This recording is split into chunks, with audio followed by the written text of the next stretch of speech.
Welcome friends, आप सभी का फिर से एक बार स्वागत है क्रेजी फॉर मूवीज में। हम आज फिल्म टॉक बिल्कुल फ्रेश एपिसोड के साथ जहां पर आपको देते हैं साउथ और हिंदी फिल्मों से जुड़ी हर एक लेटेस्ट अपडेट। तो दोस्तों बिल्कुल वक्त ज़ाया ना करते हुए स्टार्ट करते हैं फिल्मी टॉक के एपिसोड नंबर 271 को। तो एपिसोड की शुरुआत करते हैं सबसे पहले प्रभास स्टारर अपकमिंग फिल्म यानी कि कल की फिल्म के बारे में। तो कल की फिल्म से जुड़ी कुछ अपडेट्स यहां पर निकल के आई है, जहां पर सबसे पहली अपडेट की अगर बात करें तो तेलुगु मीडिया के द्वारा खबर निकल के आई है कि यहां पर फिल्म की जो शूटिंग है वो अब पूरी तरीके से कंप्लीट हो चुकी है, या फिर कहें फिल्म के फर्स्ट पार्ट की जो शूटिंग है वो कंप्लीट हो चुकी है और मेकर्स जो है अब यहां पर सेकंड पार्ट के कुछ पोर्शंस को जो है शूट कर रहे हैं। यानी कि अब यहां से सब कुछ डिपेंड करता है फिल्म के पोस्ट प्रोडक्शन के काम के ऊपर, किस तरीके से फिल्म का वीएफएक्स और सीजीआई का काम चलता है। अगर ये सभी चीजें इतनी ही सही तरीके से चलती रही तो कहीं ना कहीं ये एक बहुत ही खुशी की बात होगी प्रभास के फैंस के लिए और तेलुगु फिल्म इंडस्ट्री के लिए, क्योंकि तमिल फिल्म इंडस्ट्री की ही तरह तेलुगु फिल्म इंडस्ट्री के अंदर भी आने वाले 3-4 महीने के अंदर कोई बहुत बड़ी फिल्म जो है रिलीज होती हुई नजर नहीं आ रही थी। और इस बीच में अगर कल की फिल्म अपने निर्धारित डेट पर आती है तो ये कहीं ना कहीं हर किसी के लिए जो है एक काफी राहत की बात रहेगी। फिल्म का पोस्ट प्रोडक्शन का काम वैसे भी देखा जाए तो पहले से ही स्टार्ट कर दिया गया था। अलग अलग कंपनीज को कहा गया है कि यहां पर जो है यहां पर वीएफएक्स वगैरह का काम दिया गया है, तो बहुत ज्यादा चांसेस है कि मेकर्स जिस डेट को अनाउंस किए हुए हैं उसी डेट पर अपनी फिल्म को रिलीज कर जाएंगे। इसके अलावा अगर बात करें इसी फिल्म से जुड़ी दूसरी अपडेट की, तो यहां पर फिल्म के ओवरसीज थिएट्रिकल राइट से जुड़ी कुछ अपडेट्स निकल के आ रही है, जहां पर कहा जा रहा है कि फिल्म के मेकर्स जो है ओवरसीज के थिएट्रिकल राइट्स के लिए 100 करोड़ यहां पर कोट कर रहे थे और ये रकम जो है उन्होंने एक समय पर 120 करोड़ तक भी जो है पहुंचा दी थी। पर इतने रकम पर आज तक किसी भी फिल्म के थिएट्रिकल राइट्स को ओवरसीज में नहीं खरीदा गया है, जिस कारण से वहां के जो डिस्ट्रीब्यूटर्स थे वो काफी हिचकिचा रहे थे इतने भारी रकम पर फिल्म के राइट्स को खरीदने की। बाद में कहा जा रहा है कि वो लोग तैयार हो गए फिल्म के थिएट्रिकल राइट्स को एडवांस बेसिस पर खरीदने के लिए, जिसके लिए वो जो है तकरीबन 80 करोड़ के आसपास की रकम चुकाने के लिए तैयार थे। पर उस पे जो है मेकर्स राजी नहीं हुए और मेकर्स को ये भरोसा है कि ये फिल्म बहुत ही आसानी से यहां पर ओवरसीज मार्केट में 100 करोड़ के ऊपर का शेयर कलेक्शन पार कर लेगी। और इसी कॉन्फिडेंस को दिखाते हुए उन्होंने यहां पर ये डिसाइड किया है कि ओवरसीज में वो अपना खुद का रिलीज यहां पर रखने वाले हैं। जी हां दोस्तों, यहां पर डायरेक्ट यहां पर प्रोड्यूसर्स के द्वारा अपना रिलीज रहेगा, जो कि अपने कॉन्फिडेंस के साथ साथ जो जोखिम है उसे भी साफ दर्शाता है। तो उम्मीद करते हैं कि मेकर्स जिस तरीके का कॉन्फिडेंस दिखा रहे हैं फिल्म भी उसी लेवल की निकले, और अगर निकल जाती है तब हर किसी को पता है कि ये ऐसी फिल्में जो है वर्ल्ड वाइड लेवल पर क्या तबाही मचा सकती है। ये फिल्म जितनी एक्साइटिंग, जितनी यूनिक, जितनी इंटरेस्टिंग है, जितनी बड़ी है, उतनी ही जोखिम भरी भी है। देखना इंटरेस्टिंग होगा कि इस तरीके की फिल्म को किस तरीके का रिस्पॉन्स मिलता है ऑडियंस के द्वारा। वैसे आपका क्या पर्सनल ओपिनियन है इस फिल्म को लेकर, आपकी क्या पर्सनल एक्सपेक्टेशंस हैं, कमेंट सेक्शन में जरूर बताइएगा। इसके अलावा बढ़ते हैं आज की अगली अपडेट की तरफ, जहां पर आज की अगली अपडेट निकल के आ रही है विश्वक्सेन की आने वाली 2 फिल्मों से। तो 8 मार्च को वैसे तो विश्वक्सेन की फिल्म गैंग्स ऑफ गोदावरी जो है रिलीज होने वाली थी, पर उसे जो है अब फिर से कुछ दिनों के लिए पोस्टपोन कर दिया गया है और अब उस डेट पर जो है विश्वक्सेन की ही एक और फिल्म गामी रिलीज होने जा रही है। गामी एक बहुत ही एम्बिशियस प्रोजेक्ट है जिसको देखा जाए तो ऑलमोस्ट 5-6 साल से जो है बनाया जा रहा है। एक लिमिटेड बजट के साथ फिल्म के मेकर्स जिस तरीके की फिल्म निकालने की कोशिश कर रहे हैं उसी में जो है एक अच्छा खासा समय गया है और आज मेकर्स ने जो है इस अनाउंसमेंट के साथ साथ मेकिंग वीडियो भी जारी किया है, जिसको देखकर साफ पता चलता है कि इतने सालों में मेकर्स ने जो है कितनी कुछ मेहनत, कितनी कुछ रिसर्च वगैरह की हुई है। 8 मार्च को ये फिल्म रिलीज होने वाली है, तो जाहिर सी बात है कि आने वाले कुछ ही दिनों में इस फिल्म के ट्रेलर को भी जो है रिलीज कर दिया जाएगा। देखते हैं ट्रेलर कैसा आता है। इसके अलावा बढ़ते हैं आज की अगली अपडेट की तरफ, जहां पर आज की अगली अपडेट निकल के आ रही है लोकेश कनगराज और श्रुति हसन के अपकमिंग कोलैबोरेशन से। तो अगर आपने कल नोटिस किया हो तो कल राजकमल फिल्म इंटरनेशनल की तरफ से एक पोस्टर जारी किया गया, जहां पर कैप्शन में हमें लिखा हुआ नजर आया इनेमेल डेलुलु इज द न्यू सोलुलु, जिसके बाद हर किसी के दिमाग में और दिल में एक ही सवाल उठ रहा था कि आखिरकार ये है क्या चीज। तो इस चीज पर जो है क्लैरिटी मिल चुकी है। दरअसल ये जो है यहां पर श्रुति हसन के द्वारा लिखा और कंपोज किया गया एक वीडियो सॉन्ग है, जिसको 14 फरवरी को जो है रिलीज करवाया जाएगा, जिसमें लोकेश कनगराज आपको नजर आएंगे। कहा जा रहा है कि केवल 2 दिन के अंदर ही जो है इस पूरे वीडियो सॉन्ग की शूटिंग को जो है कंप्लीट कर दिया गया था। इसके अलावा बढ़ते हैं आज की अगली अपडेट की तरफ, जहां पर आज की अगली अपडेट निकल के आ रही है तलाइवर 171 यानी कि लोकेश कनगराज और सुपरस्टार रजनीकांत जी के कोलैबोरेशन से। जहां पर इस फिल्म से खबर निकल के ये आ रही है कि इस फिल्म के लिए डायरेक्टर लोकेश कनगराज जो है कुछ नए और मल्टीपल को राइटर्स के साथ काम करने वाले हैं। रिसेंटली दिए गए एक इंटरव्यू के अंदर डायरेक्टर कार्तिक योगी ने इस चीज को कंफर्म किया है कि उनके एसोसिएट चंद्रू जो है इस फिल्म में को राइटर के तौर पर काम कर रहे हैं। इतना ही नहीं, इससे पहले भी लोकेश कनगराज इस चीज को ऑलरेडी कंफर्म कर चुके हैं कि वो इस फिल्म के लिए जो है कुछ मलयालम राइटर्स के साथ भी जो है यहां पर काम करने वाले हैं। तो देखा जाए तो इस बार फाइनली लोकेश कनगराज फिल्म की राइटिंग को फिर से एक बार सीरियसली लेते हुए नजर आ रहे हैं, अपना एक अच्छा खासा समय दे रहे हैं। आपको बता दूं ये जो राइटर चंद्रू है, इन्होंने को राइटर के तौर पर महावीरन फिल्म के अंदर भी काम किया था। तो उम्मीद करते हैं कि इस बार लोकेश कनगराज की इस फिल्म की राइटिंग डिपार्टमेंट में हमें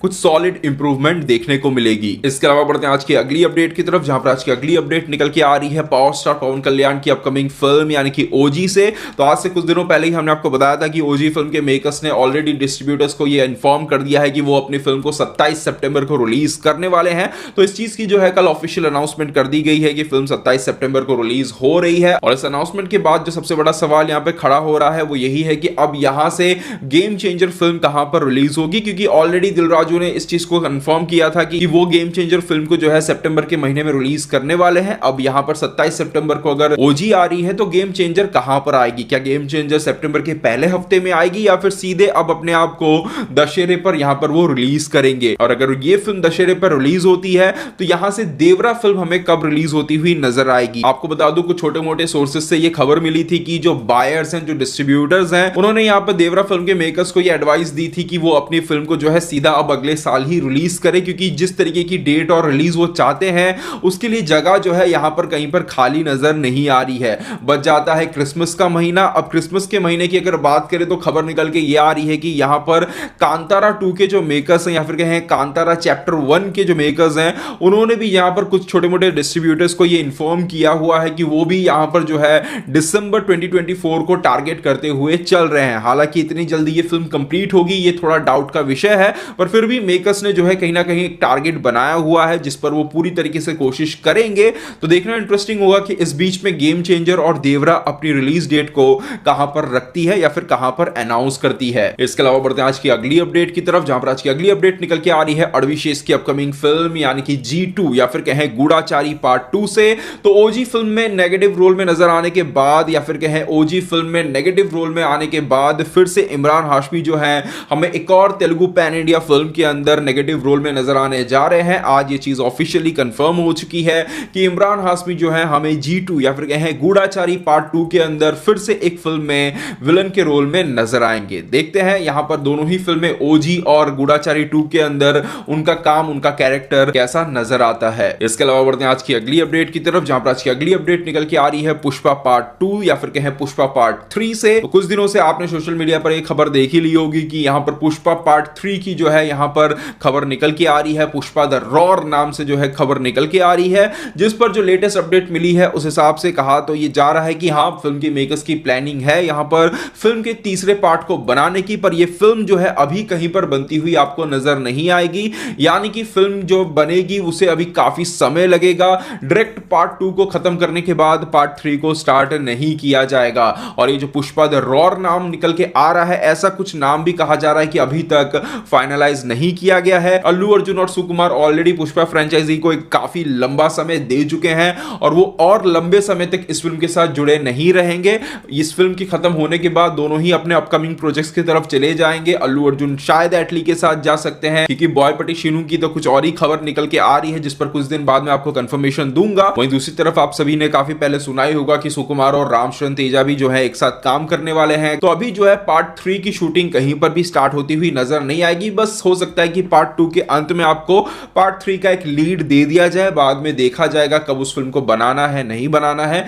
अभी फिलहाल तो आपको पार्ट 3 कहीं पर भी आसपास रिलीज होता हुआ नजर नहीं आएगा। इसके अलावा बढ़ते हैं आज की अगली अपडेट की तरफ, जहां पर आज की अगली अपडेट निकल के आ रही है दलपति 69 और इस फिल्म के डायरेक्टर से। तो इस लिस्ट में जो है एक नया नाम जुड़ चुका है, जहां पर तेलुगु मीडिया के द्वारा यह कहा जा रहा है कि इस फिल्म के लिए अब जो है वेट्री मारन को कंसीडर किया जा रहा है। ये तो आप सभी को ही पता होगा कि ऑलरेडी यहां पर ये चीजें कंफर्म कर दी गई हैं डायरेक्टर के द्वारा कि वो दलपति विजय के साथ काम करना चाहते हैं। डिस्कशन काफी बार हो चुकी है, तो अब उनका नाम जो है यहां पर जुड़ के निकल के आ रहा है। हालांकि आपको बता दूं कि जहां एक तरफ तेलुगु मीडिया में काफी सारे लोग इस चीज को कह रहे हैं कि यहां पर वेट्री मारन का नाम आ चुका है, वहीं तमिल मीडिया में ना ही कोई इस चीज को या फिर इस खबर को कंफर्म कर रहा है और ना ही कोई इस चीज पर यकीन करने के लिए तैयार है, क्योंकि वेट्री मारन की फिल्में बहुत जल्दी बनती नहीं है, बनके तैयार नहीं होती हैं और दलपति विजय के पास ज्यादा समय है नहीं। मैंने आपको बताया है कि मेकर्स यहां पर अभी से ही जो है पोंगल 2025 को टारगेट में लेते हुए चल रहे हैं, तो इतने कम समय के अंदर वेट्री मारन फिल्म कंप्लीट कर पाएंगे या नहीं, ये एक डाउट का विषय है, जिस कारण से इस खबर पर यकीन कर पाना जो है थोड़ा सा मुश्किल है। हालांकि इससे पहले वेट्रीमारन जितना समय अपनी हर फिल्म को बनाने में लेते हैं, उससे कम समय में जो है इससे पहले वो असुरन फिल्म को बना चुके हैं। अब आगे मेकर्स का क्या टेक रहता है, किस तरीके की वो फिल्म बनाना चाहते हैं, ये सभी चीजें कुल मिलाकर डिसाइड करेगी कि फाइनल में किस डायरेक्टर को लिया जाएगा। बट अभी जो सिचुएशन है उस हिसाब से ये कंफर्म कहा गया है कि कहीं पर एक भी डायरेक्टर को यहां पर डीवीवी के द्वारा फाइनलाइज नहीं किया गया है। हाँ, इस चीज में जो एक नया एक्स्ट्रा एडिशन आया है वो ये है कि यहां पर जो है कार्तिक सुब्बराज जो है इस फिल्म को डायरेक्ट करते हुए नजर नहीं आएंगे। जी हां, ये अब जो है 100% कंफर्म हो चुका है कि कार्तिक सुब्बराज जो है इस रेस से बाहर हो चुके हैं और वो इस फिल्म को डायरेक्ट करते हुए आपको नजर नहीं आएंगे। अब जो रेस है वो कहीं ना कहीं वेट्रीमारन एच विनोद के बीच में है। अब ये सब बहुत कुछ डिपेंड करता है कि दलपति विजय अपनी आखिरी फिल्म को कैसा रखना चाहते हैं। वो एक हार्ड हिटिंग सोशल ड्रामा रखना चाहते हैं, वो एक पॉलिटिकल ड्रामा रखना चाहते हैं, या फिर एक मसाला एंटरटेनर रखना चाहते हैं। ये सभी चीजें कुल मिला के डिसाइड करेगी कि इस फिल्म को डायरेक्ट करता हुआ कौन नजर आएगा। इसके अलावा बढ़ते हैं आज की अगली अपडेट की तरफ, जहां पर आज की अगली अपडेट निकल के आ रही है सिद्धू जोनलगड्डा और उनकी अपकमिंग कुछ फिल्मों से। तो आज जो है यहां पर उनके जन्मदिन के मौके पर टिल्लू स्क्वायर का एक ग्लिम्स जो है यहां पर जारी कर दिया गया है। हालांकि ग्लिम्स के अंदर ऐसे कोई हिलेरियस चीजें तो नहीं थी, पर हां, ग्लिम्स को देखकर ये कंफर्म हो जाता है कि यहां पर इस पार्ट का जो है डायरेक्ट कनेक्शन जो है फर्स्ट पार्ट से होने वाला है। अब कहानी में वो चीजें कितना इंपॉर्टेंट रोल प्ले करती है ये देखना इंटरेस्टिंग होगा। ग्लिम्स के अंदर इस चीज को अनाउंस कर दिया गया है कि फिल्म के टीजर को जो है 14 फरवरी को रिलीज किया जाएगा। इसके अलावा सिद्धू और बोमरेलू भास्कर की अपकमिंग फिल्म के टाइटल को भी जो है आज यहां पर अनाउंस किया गया है, जहां पर इसे जो है एक एक्शन थ्रिलर फिल्म कहा गया है जिसका नाम रखा गया है जैक। हालांकि एक्शन थ्रिलर कहा तो गया है, बट जिस तरीके का मोशन पोस्टर जारी किया गया है उसमें कहीं पर भी एक्शन थ्रिलर वाली फील आ नहीं रही है। ऊपर से यहां पर अगर आप देखोगे तो यहां पर सिद्धू के हाथ में एक हाथ में असली और एक हाथ में नकली बंदूक है। तो मे बी क्योंकि बोमरेलू भास्कर इस तरीके की एक्शन थ्रिलर फिल्में बनाने के लिए जाने नहीं जाते हैं, तो मे भी हो सकता है कि कोई लाइट हार्टेड कॉमेडी के साथ कोई थ्रिलर फिल्म आ रही हो, बट पता नहीं वो क्यों इसे एक्शन थ्रिलर के तौर पे मार्केट कर रहे हैं। इसके अलावा बढ़ते हैं आज की अगली अपडेट की तरफ, जहां पर आज की अगली अपडेट निकल के आ रही है पीपल मीडिया फैक्ट्री के मालिक यानी कि विश्व प्रसाद से। आप सभी को पता है कि उनके प्रोडक्शन के अंडर बनी मास महाराजा रवि तेजा की फिल्म ईगल जो है 2 दिन बाद रिलीज हो रही है। तो उसी फिल्म के एक प्रमोशनल इंटरव्यू के दौरान जो है उन्होंने ये कहा है कि यहां पर मैं कुछ चीजें बढ़ा चढ़ाकर नहीं बोल रहा हूं, पर फिल्म को देखने के बाद मुझे पर्सनली ऐसा लगता है कि यहां पर फिल्म के जो आखिरी 40 मिनट होने वाले हैं वो थिएटर में एक्सप्लोजन लाएंगे। उन्होंने कहा है कि फिल्म के जो आखिरी 30-40 मिनट होंगे वो आपको लोकेश कनगराज की फिल्मों की याद दिलवाएंगे। अब देखते हैं सही मायनों में फिल्म का क्लाइमैक्स कितना धमाकेदार साबित होता है।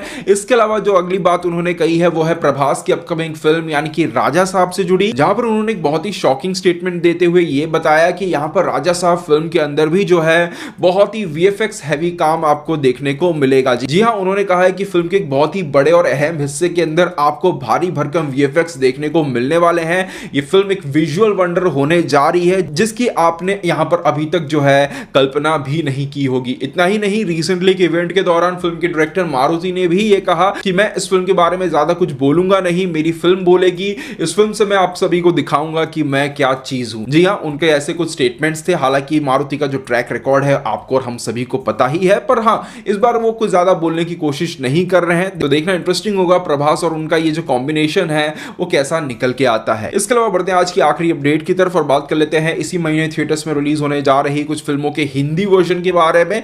तो यहां पर Ravi Teja starrer film Eagle का हिंदी वर्जन सहदेव इसी हफ्ते रिलीज हो रहा है। 9 तारीख को रिलीज हो रही है ये फिल्म। और सबसे अच्छी और खुशी की बात यह है कि फिल्म की जो एडवांस बुकिंग है हिंदी वर्जन की वो जो है यहां पर स्टार्ट करवा दी गई है। देखा जाए तो नेशनल मल्टीप्लेक्सेस और नॉन नेशनल मल्टीप्लेक्सेस दोनों ही जगहों पर जो है फिल्म के शोज थोड़े बहुत ही सही पर लगना स्टार्ट हो चुके हैं। कुछ जगहों पर मैंने देखा पीवीआर वगैरह में जो है शोज लग चुके हैं। तो कहीं ना कहीं एक अच्छा खासा एक ठीक ठाक सा रिलीज जो है फिल्म के हिंदी वर्जन को मिलने जा रहा है। वहीं दूसरी तरफ जो दूसरी फिल्म इसी हफ्ते हिंदी में रिलीज होने वाली है वो है सुपरस्टार रजनीकांत जी की फिल्म यानी कि लाल सलाम। हालांकि फिल्म के प्रमोशनल कंटेंट्स को कहीं पर भी देखकर ये लग नहीं रहा था कि ये फिल्म आएगी हिंदी में, पर कल ही जो है एक पोस्टर जारी करते हुए ये बताया गया है कि रेवेंजा ग्लोबल वेंचर्स और ए फिल्म्स के द्वारा जो है फिल्म के हिंदी वर्जन को यहां पर रिलीज करवाया जाएगा। अब 2 दिन ही बचे हैं फिल्म के रिलीज को। 9 तारीख की डेट भी वहां पर लिखी हुई है। अब देखते हैं 9 तारीख को ये फिल्म हिंदी भाषा में आती है तो किस तरीके का रिलीज लेती है और फिल्म का हिंदी ट्रेलर कितने दिन बाद रिलीज किया जाता है। तो दोस्तों बस यहीं तक का फिल्म टॉक का एपिसोड। उम्मीद करते हैं एपिसोड आपको पसंद आया होगा। वीडियो लाइक जरूर कीजिए। कीजिएगा। मिलते हैं हमारे अगले वीडियो में, तब तक के लिए बाय बाय, टेक केयर।